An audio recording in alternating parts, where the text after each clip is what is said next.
The honest truth about dishonesty. Why is dishonesty so interesting? Chapter 9.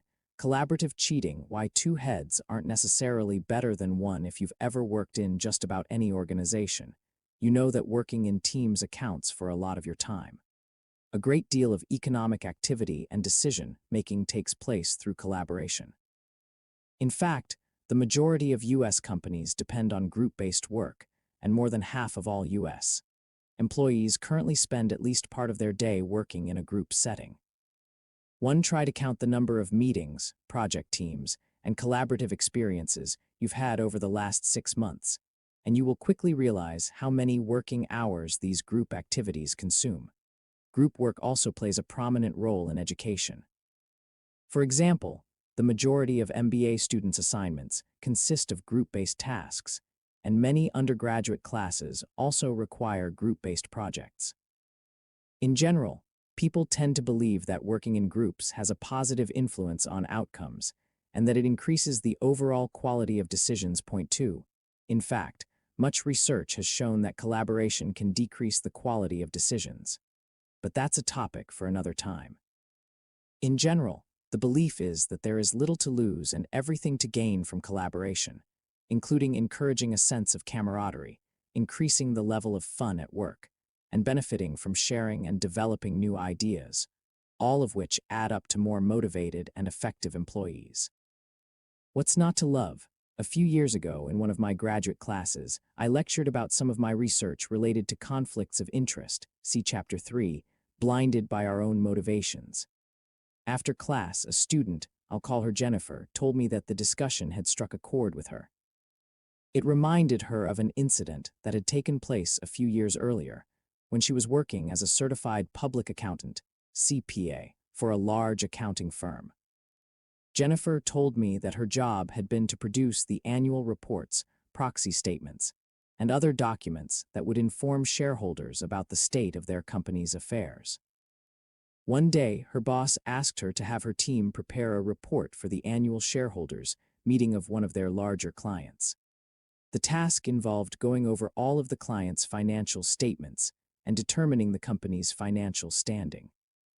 It was a large responsibility, and Jennifer and her team worked hard to put together a comprehensive and detailed report that was honest and realistic.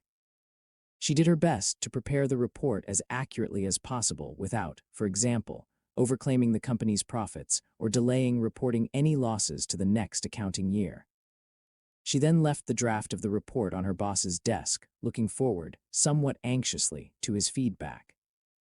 Later that day, Jennifer got the report back with a note from her boss. It read, "I don't like these numbers. Please gather your team and get me a revised version by next Wednesday." Now, there are many reasons why her boss might not have liked the numbers, and it wasn't entirely clear to her what he meant. Moreover, not liking the numbers is an entirely different matter from the numbers being wrong, which was never implied. A multitude of questions ran through Jennifer's head. What exactly did he want? How different should I make the numbers? 0.5%, 1%, 5%.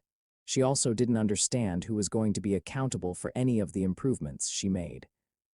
If the revisions turned out to be overly optimistic and someone was going to take the blame for it down the road, would it be her boss or her? The profession of accounting is itself a somewhat equivocal trade.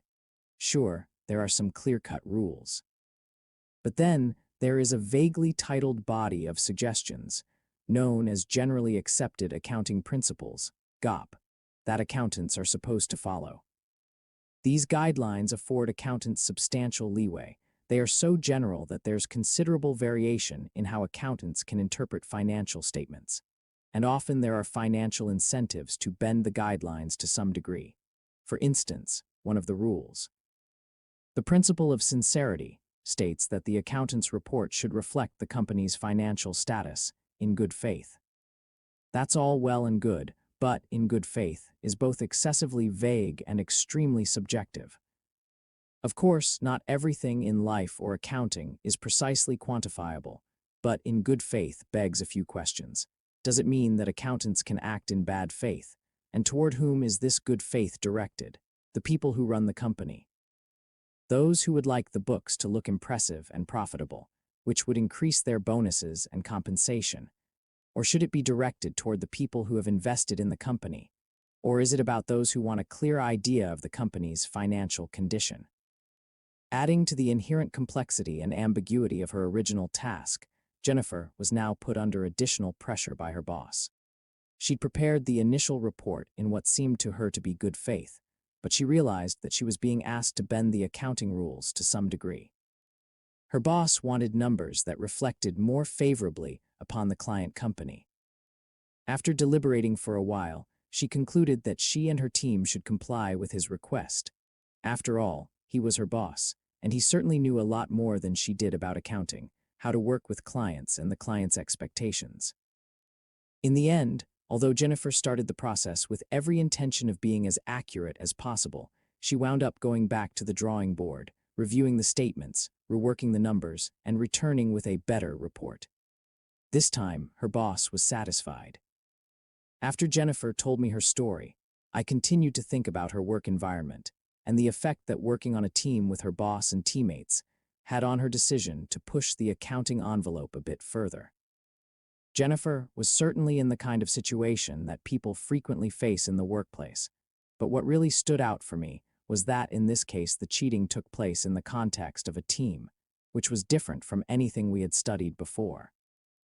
In all of our earlier experiments on cheating, one person alone made the decision to cheat, even if he or she was spurred along by a dishonest act of another person. But in Jennifer's case, more than one person was directly involved, as is frequently the case in professional settings. In fact, it was clear to Jennifer that in addition to herself and her boss, her teammates would be affected by her actions. At the end of the year, the whole team would be evaluated together as a group, and their bonuses, raises, and future prospects were intertwined. I started to wonder about the effects of collaboration on individual honesty. When we are part of a group, are we tempted to cheat more? Less? In other words, is a group setting conducive or destructive to honesty? This question is related to a topic we discussed in the previous chapter. Cheating as an infection, whether it's possible that people can catch cheating from one another, but social contagion and social dependency are different. It's one thing to observe dishonest behavior in others, and based on that, alter our perceptions of what acceptable social norms are. It's quite another if the financial welfare of others depends on us. Let's say you're working on a project with your coworkers. You don't necessarily observe them doing anything shady, but you know that they and you will benefit if you bend the rules a bit. Will you be more likely to do so if you know that they too will get something out of it? Jennifer's account suggests that collaboration can cause us to take a few extra liberties with moral guidelines, but is this the case in general? Before we take a tour of some experiments examining the impact of collaboration on cheating, let's take a step back and think about possible positive and negative influences of teams and collaboration on our tendency to be dishonest. Altruistic cheating. Possible costs of collaboration work environments are socially complex, with multiple forces at play. Some of those forces might make it easy for group-based processes to turn collaborations into cheating opportunities in which individuals cheat to a higher degree, because they realize that their actions can benefit people they like and care about. Think about Jennifer again. Suppose she was a loyal person and liked to think of herself that way. Suppose further that she really liked her supervisor and team members and sincerely wanted to help them. Based on such considerations, she might have decided to fulfill her boss's request or even take her report a step further, not because of any selfish reasons, but out of concern for her boss's well-being and deep regard for her team members. In her mind, bad numbers might get her boss and team members to fall out of favor with the client and the accounting company, meaning that Jennifer's concern for her team might lead her to increase the magnitude of her misbehavior. Underlying this impulse is what social scientists call social utility. This term is used to describe the irrational but very human and wonderfully empathetic part of us that causes us to care about others and take action to help them out, when we can, even at a cost to ourselves. Of course, we are all motivated to act in our own self-interest to some degree, but we also have a desire to act in ways that benefit those around us, particularly those we care about. Such altruistic feelings motivate us to help a stranger who is stuck with a flat tire, return a wallet we've found in the street, volunteer at a homeless shelter, help a friend in need, and so on. This tendency to care about others can also make it possible to be more dishonest in situations where acting unethically will benefit others. From this perspective, we can think about cheating when others are involved as altruistic, where, like Robin Hood, we cheat because we are good people who care about the welfare of those around us. Watch out. Possible benefits of collaboration in Plato's Myth of the King of Gyges. A shepherd named Gyges finds a ring that makes him invisible. With this newfound power, he decides to go on a crime spree. So he travels to the king's court, seduces the queen, and conspires with her to kill the king and takes control of the kingdom. In telling the story, Plato wonders whether there is anyone alive who could resist taking advantage of the power of invisibility. The question, then, is whether the only force that keeps us from carrying out misdeeds is the fear of being seen by others. J.R.R. Tolkien elaborated on this theme a couple millennia later in The Lord of the Rings. To me, Plato's myth offers a nice illustration of the notion that group settings can inhibit our propensity to cheat. When we work within a team, other team members can act informally as monitors, and, knowing that we are being watched, we may be less inclined to act dishonorably. A clever experiment by Melissa Bateson, Daniel Nettle, and Gilbert Roberts, all from the University of Newcastle, illustrated the idea that the mere feeling of being watched can inhibit bad behavior. This experiment took place in the kitchen of the psychology department at the University of Newcastle, where tea, coffee, and milk were available for the professors and staff. Over the tea-making area hung a sign saying that beverage drinkers should contribute some cash to the honesty box located nearby. For 10 weeks, the sign was decorated with images, but the type of image alternated every week. On 5 of the weeks, the sign was decorated with images of flowers, and on the other 5 weeks, the sign was decorated with images of eyes that stared directly at the beverage drinkers. At the end of every week, the researchers counted the money in the honesty box. What did they find?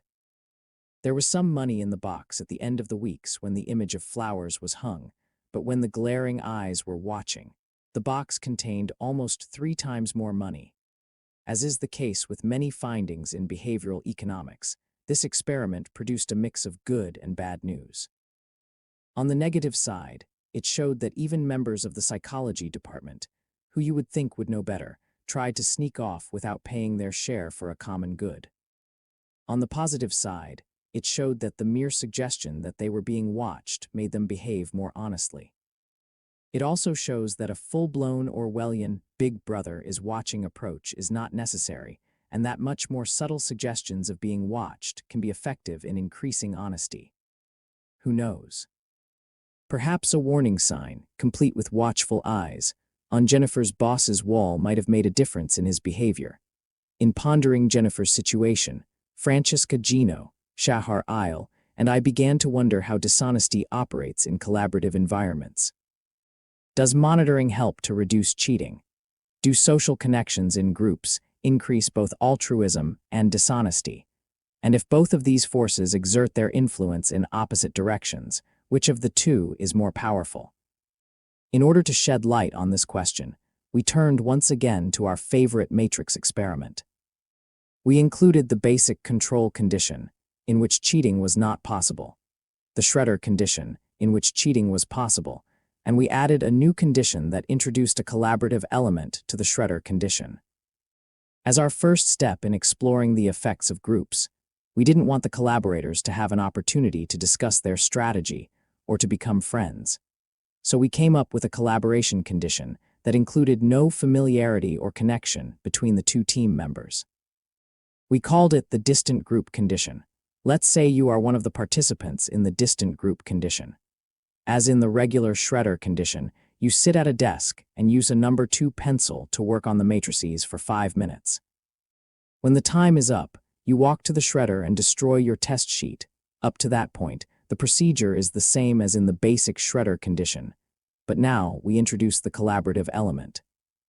The experimenter tells you that you are part of a two-person team and that each of you will be paid half of the group's total earnings.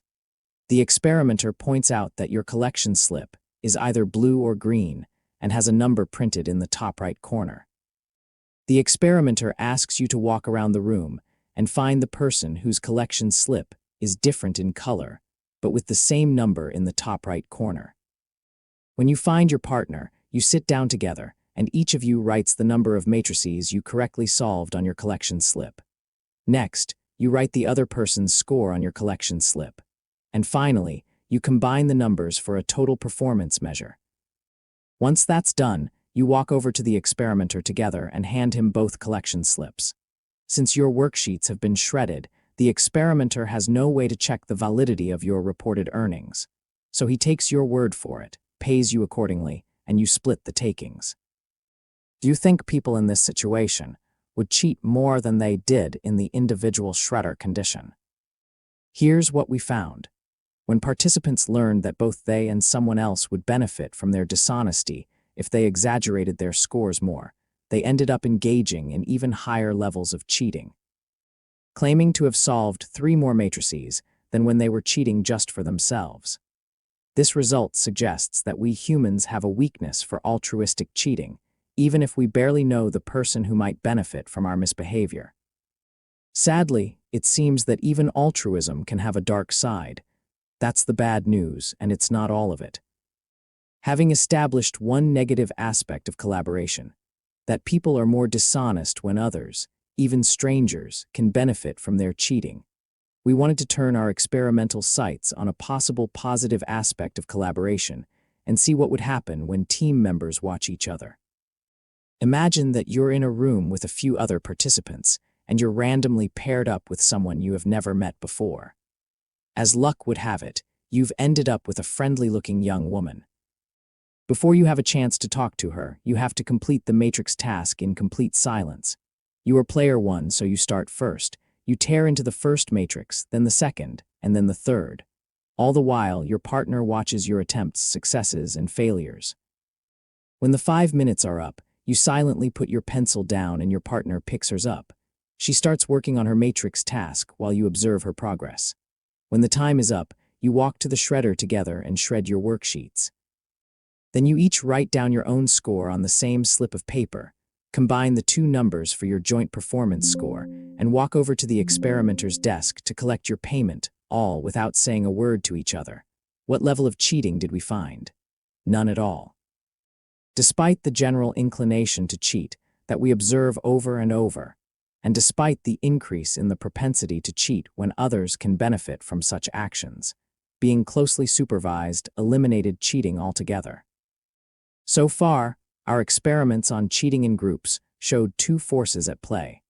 Altruistic tendencies get people to cheat more when their team members can benefit from their dishonesty, but direct supervision can reduce dishonesty and even eliminate it altogether.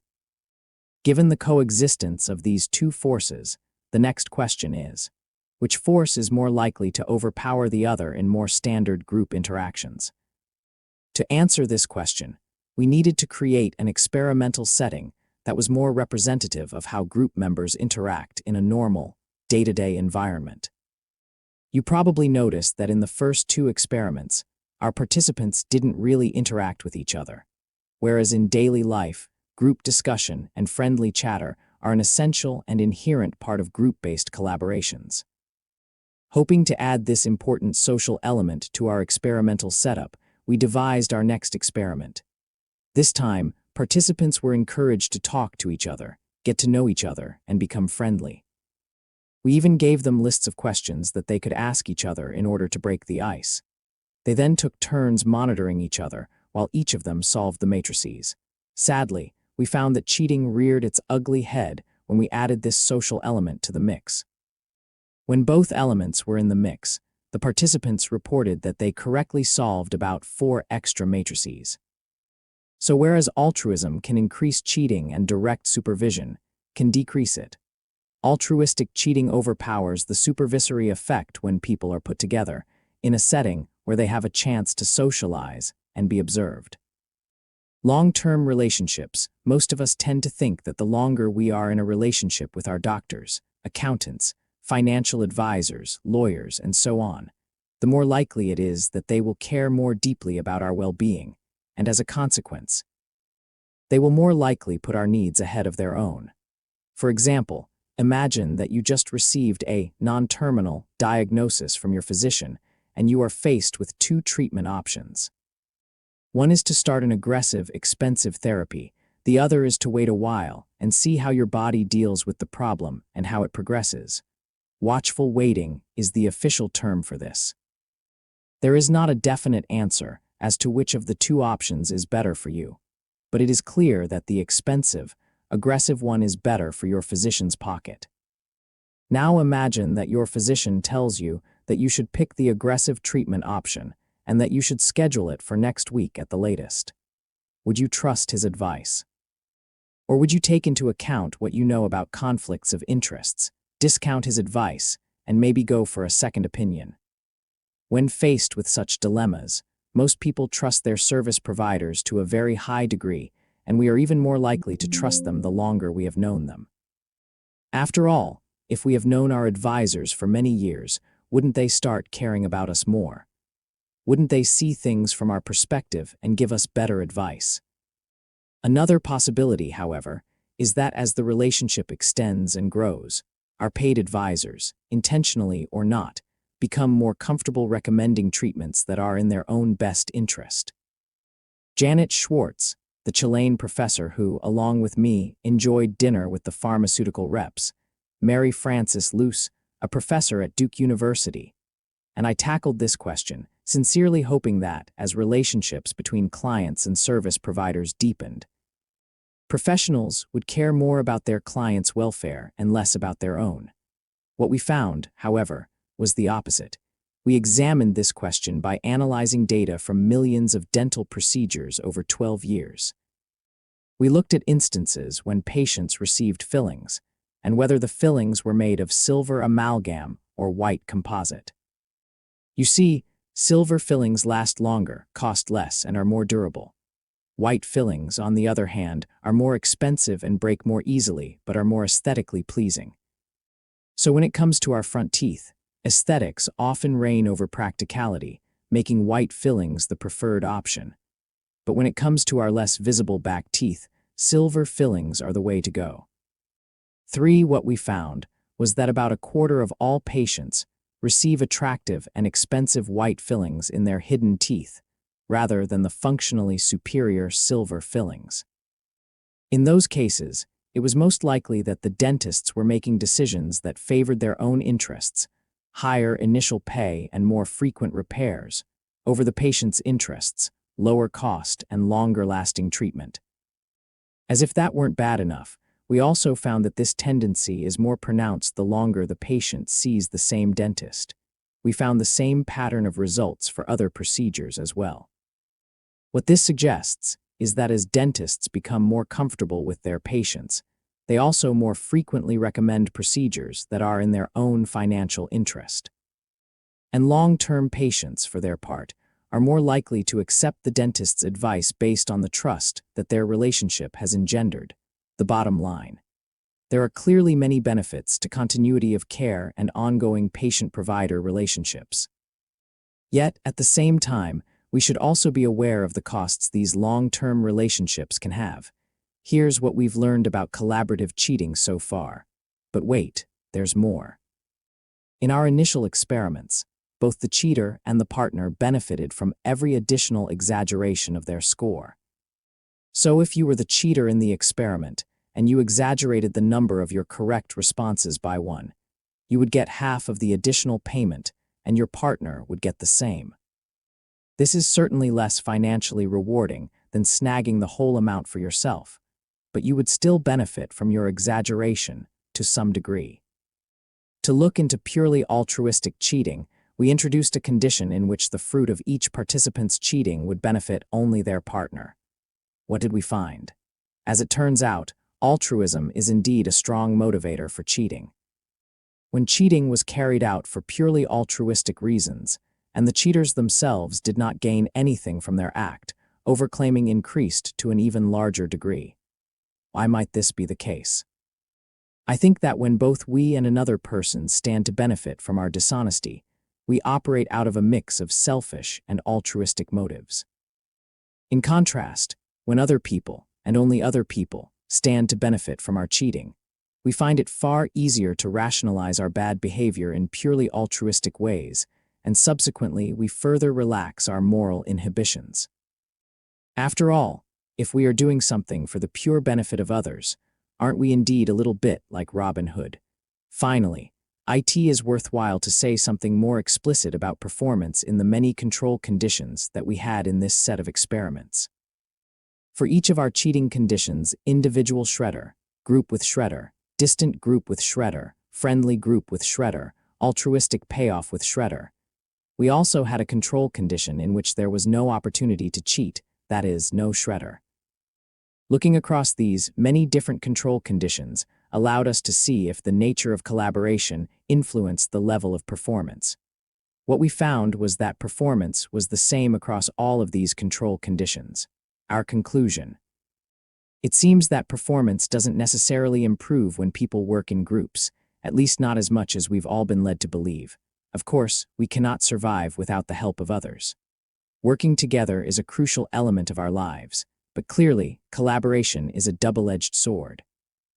On the one hand, it increases enjoyment, loyalty, and motivation. On the other hand, it carries with it the increased potential for cheating. In the end, and very sadly, it may be that the people who care the most about their coworkers end up cheating the most. Of course, I am not advocating that we stop working in groups, stop collaborating, or stop caring about one another. But we do need to recognize the potential costs of collaboration and increased affinity. The irony of collaborative work: if collaboration increases dishonesty, what can we do about it? One obvious answer is to increase monitoring. In fact, this seems to be the default response of the government's regulators to every instance of corporate misconduct. For example, the Enron fiasco brought about a large set of reporting regulations known as the Sarbanes-Oxley Act, and the financial crisis of 2008 ushered in an even larger set of regulations, largely emerging from the Dodd-Frank Wall Street Reform and Consumer Protection Act, which were designed to regulate and increase the supervision of the financial industry.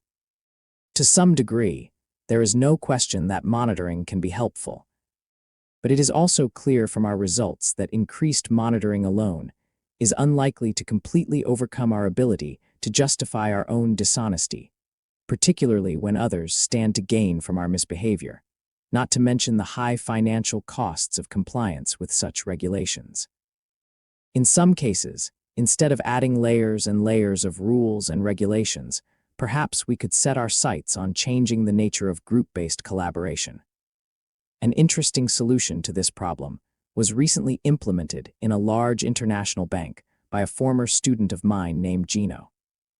To allow his team of loan officers to work together without risking increased dishonesty, for example, by recording the value of the loans as higher than they really were in an effort to show larger short-run profits, he set up a unique supervisory system. He told his loan officers that an outside group would review their processing and approval of loan applications. The outside group was socially disconnected from the loan-making team and had no loyalty or motivation to help out the loan officers. To make sure that the two groups were separated, Gino located them in different office buildings, and he ensured that they had no direct dealings with each other or even knew the individuals in the other group. I tried to get the data from Gino in order to evaluate the success of his approach, but the lawyers of this large bank stopped us. So, I don't know whether this approach worked or how his employees felt about the arrangement, but I suspect that this mechanism had at least some positive outcomes. It probably decreased the fun that the lone work group had during their meetings. It likely also increased the stress surrounding the group's decisions, and it was certainly not cheap to implement. Nevertheless, Gino told me that overall, adding the objective and anonymous monitoring element seemed to have a positive effect on ethics, morals, and the bottom line. Clearly, there are no silver bullets for the complex issue of cheating in group settings.